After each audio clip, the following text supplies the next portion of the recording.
Bonjour, je m'appelle Julie, j'ai 58 ans et je suis l'heureuse maman de 5 enfants adoptés. Mon dernier est âgé à ce jour de 17 ans. À 3 mois et demi, quand il a été déposé dans mes bras, il sortait d'un sevrage morphine-alcool de 3 mois, après un passage en réanimation néonatale. Sa scolarité jusqu'en CM2 a été très compliquée, voire même douloureuse, avec des équipes éducatives permanentes, parallèle à un suivi en CMPP de l'âge de 4 ans jusqu'à ses 12 ans. Son entrée en sixième a été comme un tsunami. Il ne suivait plus, il ne parvenait pas à s'organiser malgré mon aide et mon soutien. Il a commencé à partir pendant la nuit, ne rentrait que tard, il décrochait totalement. J'ai alors tout quitté en Ille-et-Vilaine pour l'inscrire en accord avec lui aux apprentis d'Auteuil, à côté de Nantes. Il avait alors 13 ans.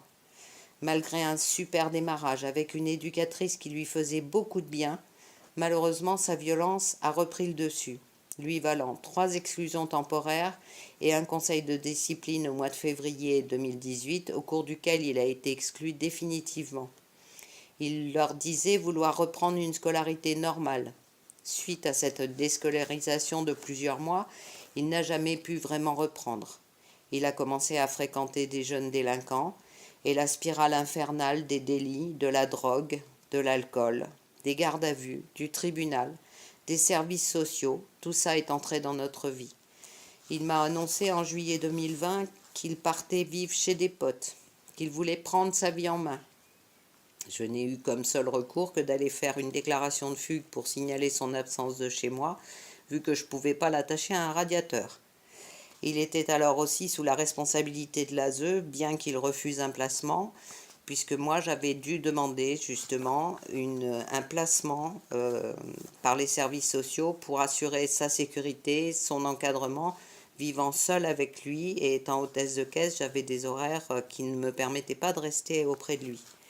Il était alors sous cette responsabilité et il n'est réapparu qu'en janvier 2021, mis en garde à vue, déféré devant les juges.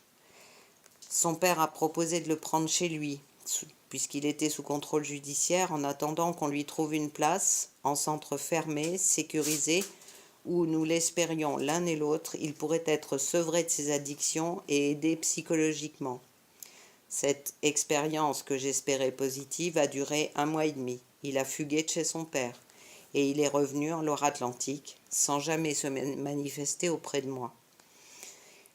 Actuellement, il a été mis en garde à vue dernièrement, la semaine dernière, puisqu'il n'avait pas respecté son contrôle judiciaire, alors que normalement il devait faire 6 mois de prison ferme suite à un jugement du 20 mai pour différentes choses qui lui étaient reprochées, dont il était responsable. Et le lendemain, moi je pensais que justement ils allaient pouvoir enfin le garder en prison. Ça paraît horrible, mais c'était la seule façon d'assurer sa sécurité et celle des autres. Suite à ça, le lendemain, le jeudi, le commissariat de police m'a appelé pour me dire que sa garde à vue était levée, que le magistrat ne souhaitait pas mettre en application immédiatement les 6 mois de prison ferme, puisque Nicodème n'en avait pas été informé et que la mesure n'était pas exécutive immédiatement. Voilà, je passe ma vie à aller de Caribe en Silla en me disant ça y est, on va pouvoir l'aider, on va pouvoir le sortir de là. Et à chaque fois, je retombe dans la même situation. À ce jour, je ne sais pas où est mon enfant. Je sais simplement qu'il est dans un des quartiers de Nantes et je n'ai aucun moyen de le contacter ni d'avoir les moindres nouvelles le concernant. Je fais des maraudes régulièrement quand je sors du travail et je ne le vois pas malheureusement puisqu'il sait se cacher correctement et faire en sorte qu'on ne le repère pas. Voilà.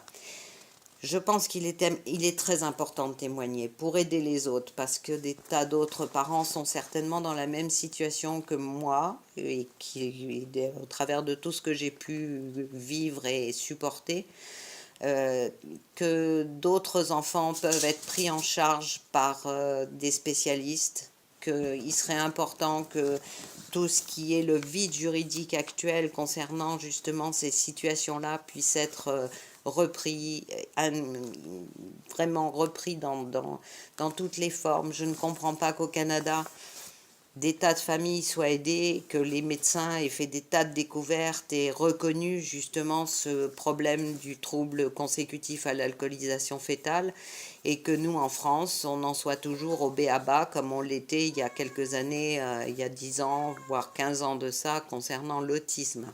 Je sais de quoi je parle puisque j'ai aussi un enfant autiste. Il a fallu que j'attende 18 ans pour avoir un diagnostic enfin qui explique les bizarreries de mon fils. Merci de m'avoir écouté. J'espère ne pas avoir été trop longue et j'attends de vos nouvelles si mon témoignage vous intéresse.